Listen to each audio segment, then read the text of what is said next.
Yeah, hi guys. Um, Another shitty day in paradise. As it says, raining, overcast, um, which sort of brings me to the point of this video, right? The point of this video is you're not missing much.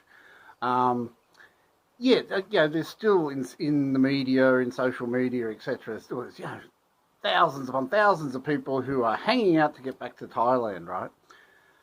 Um, I just wanted to make the point that it's not the Thailand you remember or the Thailand you know. It's a whole different landscape, yeah.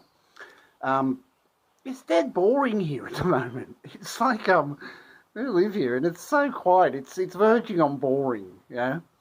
But yeah, I just wanted to point out there's a couple of factors here. Um, the virus, the pandemic, and everything has coincided with what is normally low season in Thailand, right? Low season goes from April, sort of just after Songkran in April, pretty much through to November. Start of November, it starts filling up again. And over that time, that sort of April, May, June, July, August, it can be pretty damn quiet anyway, right? That's low season. And it's low season for a reason, right? It's like this all the time. It's overcast, it rains all the time, right? We've had a hell of a lot of rain. It just seems to have rained for the last 6 months here at the moment. It's overcast, it rains. When it's not overcast, it's insanely hot. It's too hot to do anything, right? So that's why 90% of the tourists come here from about November through to April, right? So there's been a lot of coverage, media, social media, etc., that, oh, look how dead it is. You could take your camera in 2019, 2018, in the middle of July and walk around, and it's quiet, right? So a lot of people don't realise the pandemic has coincided with what was normally the quiet time in Thailand. And a lot of people don't realise the seasonal aspect of Thai tourism as well. I mean, we live here, so we see it, right? You can see it after, sorry, just lost my face. After April, Songkran and everything, there is a mass exodus, right? All the long-term Europeans that have been here for European winter and all that sort of thing, December, January, February, that sort of, they all go home, right? Even in our local area here, right, come Songkran, restaurants pull the shutters down. There are restaurants close to me here. They only operate for high season. They fire up every November. They shut down every April. Everyone goes back. They have 3 months off, 6 months off. They go home to the farm. They go home to the village. And there's always been a bit of a narrative. Someone will come here in the middle of July, pull their camera out, make a YouTube vid and say, oh, I've never seen Pattaya so quiet. They don't sort of realise the last time they came to Pattaya was in the middle of December and it was really busy. So, yeah, I just wanted to point that out. We're going up the road to a shopping mall, what I call a ghost mall. It's one of these malls that never really took off. Because Anne wants to give blood. She's going to give blood. And in Thailand, that becomes a Buddha make merit thing. So, she's making merit, good karma, everything by giving blood. So we're going up to this ghost mall to find the place, and Anne's going to give blood. I may give blood, I'll see if I'm not feeling squeamish and feeling brave.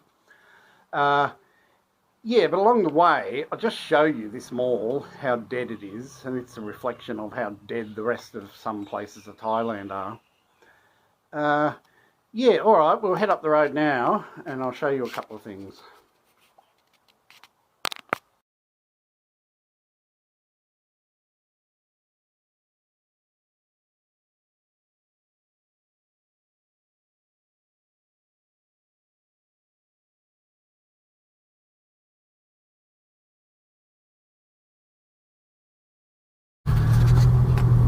So here's a bit of an indication. Any other time, like middle of high season, you know, European winter, which is high season, you drive in here, you'd have to drive up to level 8, 9, this is probably about a 10-storey car park, you'd have to go up to level 8 to get a car spot, right? We've driven in, there's about 20 cars in here, and there's spots everywhere. So, yeah. Why didn't you park down there? Yeah, look, so it's all completely empty. So, for us living here, this can be a plus. Yeah, we go to the supermarket or the shopping mall or something, right? There's parking, it's great. But if you come here as a tourist, you'd be pretty damn disappointed if you went out to the shopping mall and it's just empty.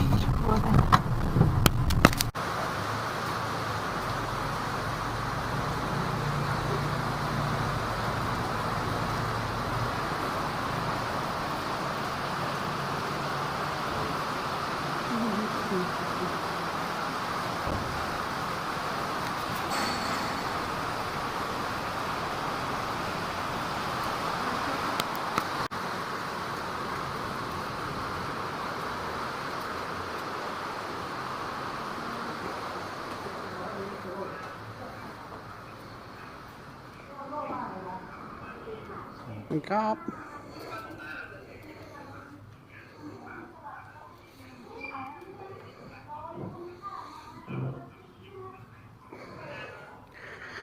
Plus, if you come here at the moment as a tourist, you have all that to contend with. Every place you go, you've got to have a mask on, you've got to sign in, you've got to sign out, have a temperature taken.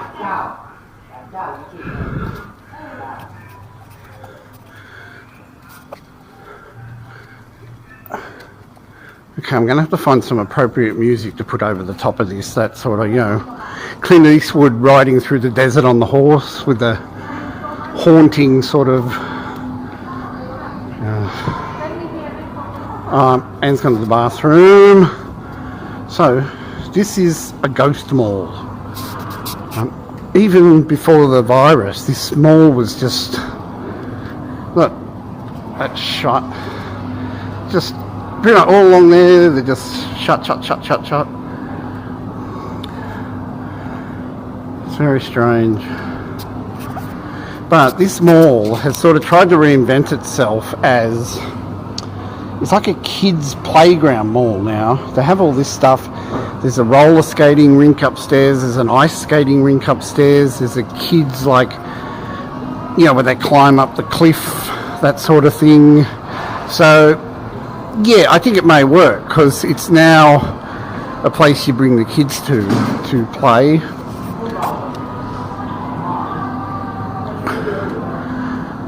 I worry about eating in some of these restaurants now because they don't have any turnover.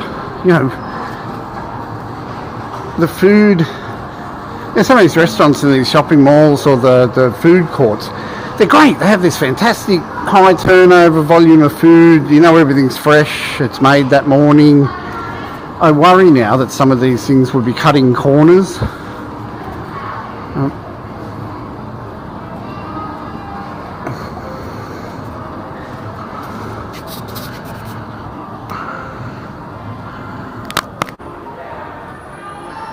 See, here's the thing. This used to be... This is in the basement of this shopping mall, right? This used to be a supermarket, right? So the supermarket died a long time ago. Before COVID or anything, the supermarket died a long time ago, and it's now a kids' go-kart track. See? And they have... So this may work. They've realised the mall's dead and it's never going to work. So they're reinventing it as a kids sort of playground mall, I suppose you'd call it. Yes, they can bring the kids here. They can go on go-karts, they can do laser tag, they can... There's an ice skating rink, a roller skating rink. Yeah, so I think it could actually work. It's better than trying to make it survive as a normal mall. So this is tragic. I mean, look, just shops are empty.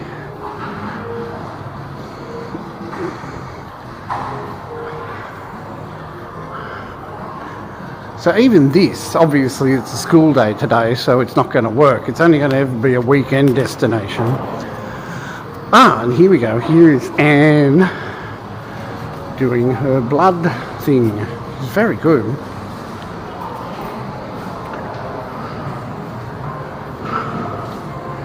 Fill in the paper.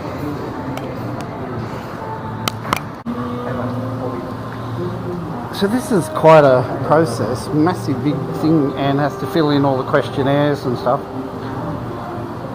And she's done this before. She actually has a give blood card.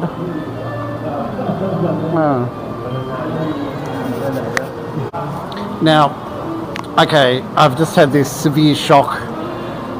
I got very brave and thought, okay, I might do this, I might give blood as well. But I can't. Because I'm too old. I'm 59. Yeah, so they must have a cut-off age for giving blood. But I think there's also a thing where Westerners can't do it because they can't process them. They don't have their citizen numbers and all this sort of stuff, and you're not in the system.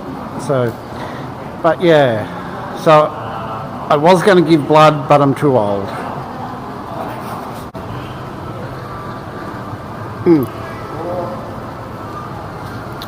Okay, they did say I could give blood, yeah. I always thought there was something where Westerners couldn't do it. But the lady said, technically I'm too old, but if I really wanted to, I could have given some blood. I think cut-off's maybe 55 or something. But then she started asking me some questions, and she said, are you healthy? And I said, I smoke too much. And she said, when was the last cigarette you had? And I said, half an hour ago. So she said, you have to wait, I think 2 hours, she said, from your last cigarette to give blood. So anyway, I'm not going to give blood. But I'm very proud of Anne for doing it. She's just getting processed at the moment. So these malls, I'll go back to filming this mall, the Dead Ghost Mall.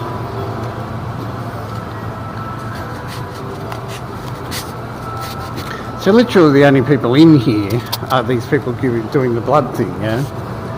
There's a KFC there. How that survives, I don't know. Oh, there's a bank that's open.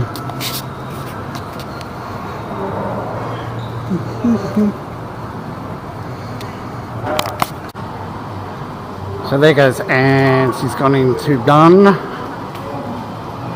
Laying up. I'll just see if I can film her.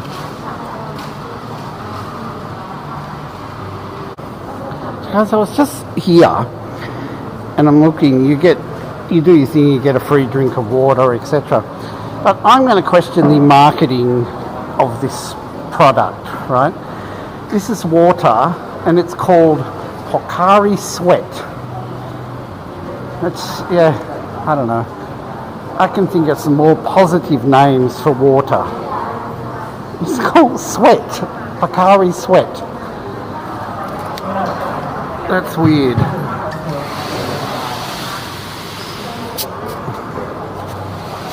Okay, I'm going to go and film Anne.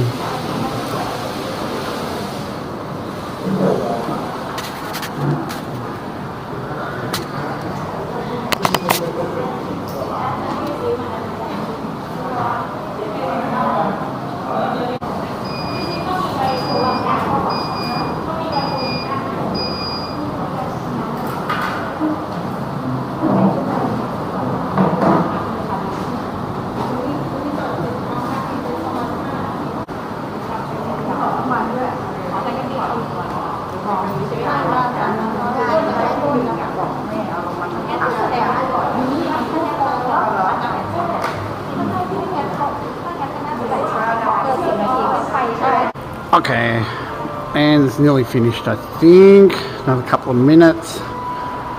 I'm still very upset about this being too old to give blood. This has come as a very big shock to me. And I'm still quite vexed at the name of this water called Pocari Sweat. It's just someone in marketing got this completely wrong. May as well call a bottle of water elephant piss or something. It's That's hilarious. I'm going to get me a bottle of that Pocari Sweat. Anyway, these are the things you come across in Thailand.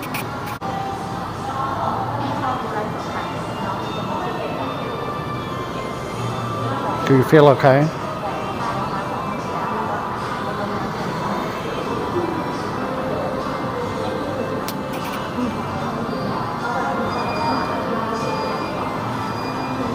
Need some water?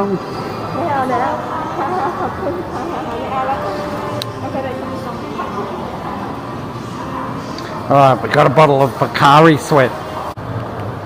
Okay, this is very interesting. We're just walking around in the mall. This is the government savings bank, which is, 99% of Thais borrow their money from the government savings bank to get a loan to buy a house. But out the front, they have a big board. These are all the properties for sale. I don't know if this is an indication of millions of properties are being repossessed and sold. But yeah, very interesting.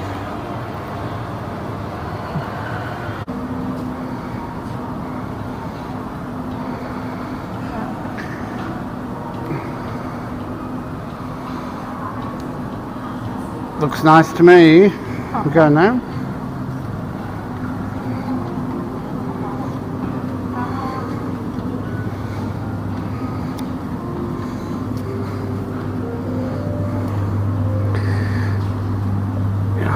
We picked a place. It's like we're in this post-apocalyptic zombie land, which goes more to my point. Nobody's missing out on anything. Carp.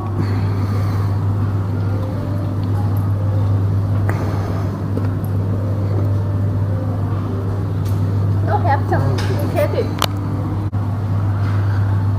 So we've been sitting here, 15 minutes now, just waiting for our food to come out.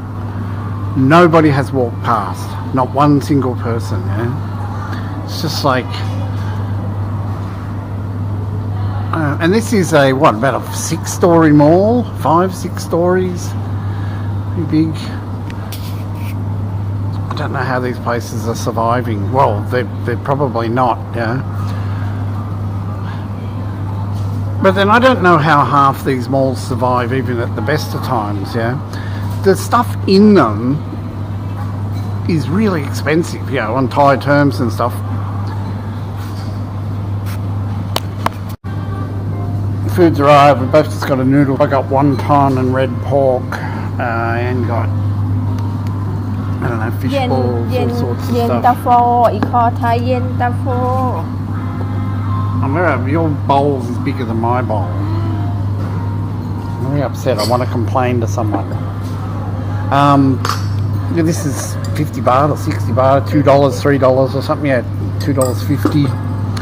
So can't go wrong with the price.